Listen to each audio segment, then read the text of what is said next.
Salut tout le monde! Je vous fais une petite vidéo aujourd'hui pour vous parler de mon nettoyage énergétique. En quoi ça consiste? J'ai fait une vidéo il n'y a pas tellement longtemps pour dire des manifestations qui avaient eu lieu pendant un nettoyage du genre. OK? J'avais expliqué un peu c'était quoi le cas de la personne. Il y a des fois, c'est que la personne se sent toujours avec une énergie lourde qui l'accompagne en permanence, toujours vidée d'énergie. Ça peut être quelque chose, entité ou forme énergétique dans la maison où elle habite qui lui gobe de l'énergie, énergie du bas astral. Il y a les égrégores, ça je reviendrai pour vous expliquer un peu c'est quoi. C'est assez particulier. OK? Et ça, c'est formé par les sons. Et ensuite, ça pourrait être... Bon, le sentiment de lourdeur, là, j'ai entendu aussi des gens me dire, j'ai acheté tous les ingrédients pour faire une bonne recette, pour faire des trucs intéressants.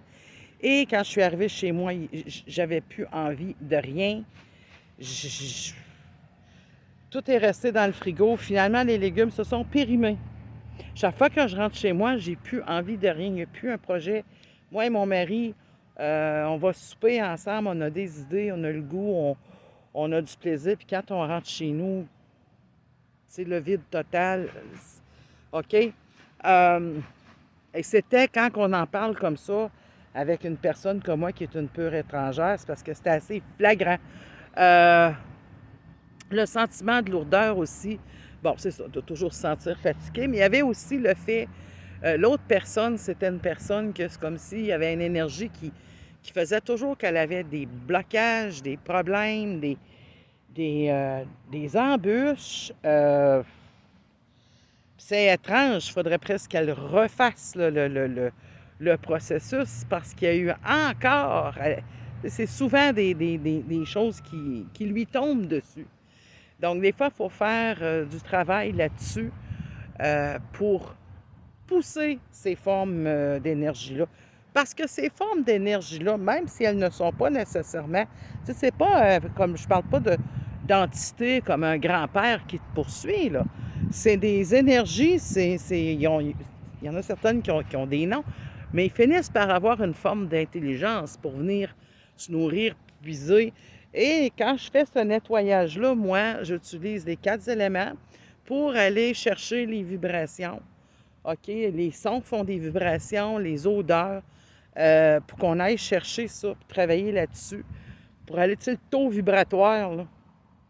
OK? Je me rends à peu près à ça. C'est ma façon de fonctionner, puis même je le fais par webcam. Je donne un procédé à faire à la personne qu'elle fait chez elle. Je lui explique, là, c'est très explicite. Moi, je fais une concentration aussi. Je travaille pas toute seule, hein? Des fois, on peut entendre ceux qui m'accompagnent. OK? Et je vais vous donner, peut-être rentrer un petit peu dans d'autres petits détails. C'est très important de surveiller et de respecter certaines choses. Quand on veut se rapatrier notre vie, puis que notre chez nous, c'est notre chez nous, puis qu'il soit libéré, que ça redevienne en lumière. Puis non, c'est pas juste de faire brûler de la sauge. Non, non, il faut faire plus que ça dans certaines situations pour mettre le contexte ensemble. Moi, ce que j'ai appris puis ce que je fais, je l'ai appris avec ma petite madame, qui est une guide spirituelle de haut niveau. Sur ce, je vous dis, c'est Nadine, médium voyante. Laissez un pouce. À la prochaine.